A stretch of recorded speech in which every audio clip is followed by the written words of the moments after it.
بسم اللہ الرحمن الرحیم۔ شروع اللہ کا نام لے کر جو بڑا مہربان نہایت رحم۔ نبی کریم صلی اللہ علیہ وسلم بنی نوع انسان کے لیے اللہ کے آخری نبی ہیں، اور آپ پر نازل ہونے والی کتاب قرآن مجید اللہ تعالی کی آخری کتاب ہے، لہذا نبی کریم صلی اللہ علیہ وسلم کی پاکیزہ زندگی امت مسلمہ کے لیے تا قیامت واجب الاتباع، رشد و ہدایت کا ابدی سرچشمہ اور ذریعہ نجات ہے۔ یقیناً رسول اللہ کی زندگی تمہارے لیے بہترین نمونہ ہے، لہذا رحمت للعالمین کی سیرت مطہرہ کا مطالعہ ہر مسلمان کی زندگی کا لازمی حصہ قرار پایا۔ سیرت نبوی کو مکمل طور پر بیان کرنا اس وقت تک ممکن نہیں جب تک اسلام سے پہلے اور بعد کے حالات کا تقابل نہ کیا جائے، اس لیے ہم اصل مضمون سے پہلے اسلام سے پہلے عرب کی کیفیت بیان کریں گے، عرب اقوام اور ان کی معاشرت کا نقشہ کھینچیں گے، پھر وہ حالات بیان کریں گے جن میں رسول اللہ صلی اللہ علیہ وسلم کی بعثت ہوئی۔ لفظ عرب کے لغوی معنی صحرا اور بیاب و گیاہ زمین کے ہیں۔ عہد قدیم سے یہ لفظ جزیرہ نمائے عرب اور اس میں بسنے والی قوموں پر بولا گیا ہے۔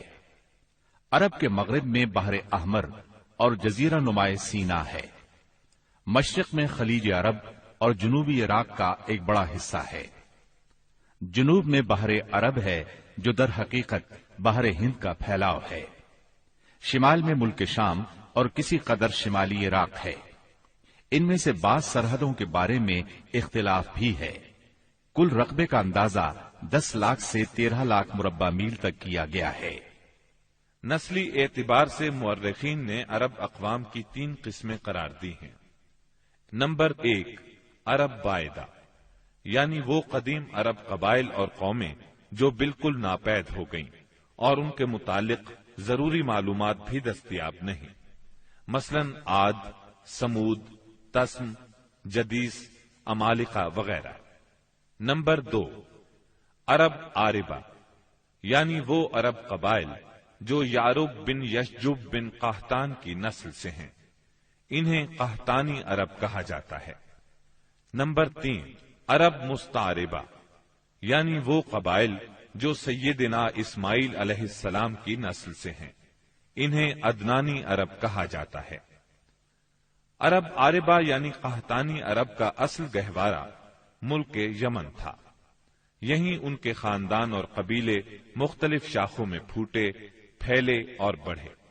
ان میں سے 2 قبیلوں نے بہت شہرت حاصل کی، ایک ہمیر جس کی مشہور شاخیں زید الجمہور، قزاع اور سکاسک ہیں، دوسرا کہلان جس کی مشہور شاخیں ہمدان، انمار، مزہج، تے، کندہ، لخم، جزام، ازد، اوس، خزرج اور اولاد جفنا ہیں، جنہوں نے آگے چل کر ملک شام میں بادشاہت قائم کی اور آل غسان کے نام سے مشہور ہوئے۔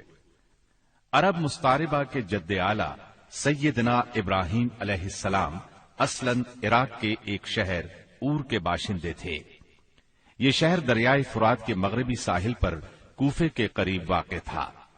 اس کی کھدائی کے دوران میں جو کتبے برآمد ہوئے ان سے اس شہر کے متعلق بہت سی تفصیلات منظر عام پر آئی ہیں، اور سیدنا ابراہیم علیہ السلام کے خاندان کی بعض تفصیلات معلوم ہوئی ہیں، نیز ملک کے دینی اور اجتماعی حالات بھی سامنے آئے ہیں۔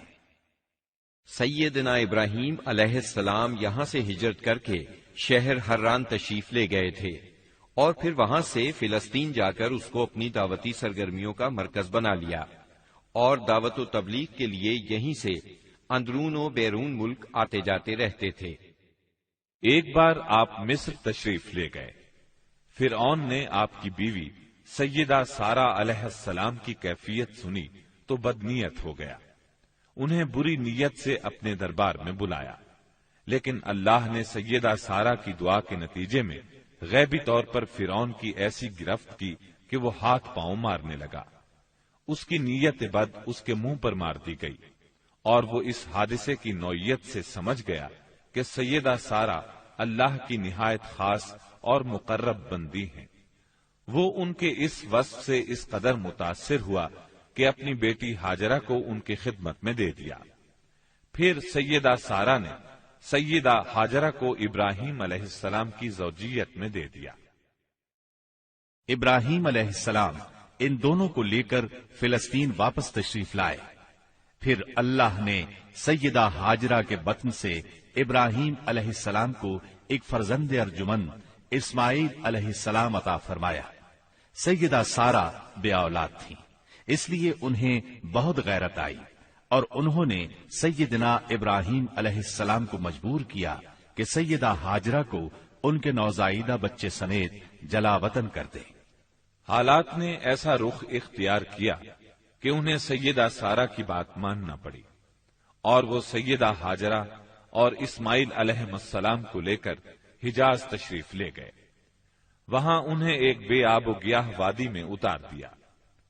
اسی جگہ آج بیت اللہ ہے، اس وقت نہیں تھا، صرف ٹیلوں کی طرح ابھری ہوئی زمین تھی۔ سیلاب آتا تو دائیں بائیں سے کترا کر نکل جاتا تھا۔ وہیں مسجد حرام کے بالائی حصے میں زمزم کے پاس ایک بہت بڑا درخت تھا۔ آپ نے ان دونوں کو اسی درخت کے پاس چھوڑا تھا۔ اس وقت مکے میں پانی تھا نہ انسان، اس لیے سیدنا ابراہیم علیہ السلام نے ایک توشہ دان میں کھجوریں اور ایک مشکیزے میں پانی رکھ دیا۔ اس کے بعد فلسطین واپس چلے گئے۔ ادھر چند ہی دن میں کھجوریں اور پانی ختم ہو گیا۔ سخت مشکل پیش آئی، مگر اس مشکل وقت میں اللہ کے فضل سے زمزم کا چشمہ پھوٹ پڑا اور ان کے لیے خوراک کا سامان بن گیا۔ اسماعیل علیہ السلام جب جوان ہوئے تو جرہم قبیلے سے عربی سیکھ لی۔ یہ قبیلہ وہاں پانی دیکھ کر آباد ہو گیا تھا۔ اس قبیلے کے لوگ انہیں پسند کرنے لگے تو ان لوگوں نے اپنے خاندان کی ایک خاتون سے ان کی شادی کر دی۔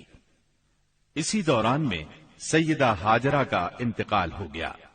ادھر سیدنا ابراہیم علیہ السلام کو خیال آیا کہ اپنا ترکہ دیکھنا چاہیے، چنانچہ وہ مکہ معظمہ تشریف لے گئے، لیکن سیدنا اسماعیل علیہ السلام سے ملاقات نہ ہوئی۔ بہو سے حالات دریافت کیے، اس نے تنگ دستی کی شکایت کی۔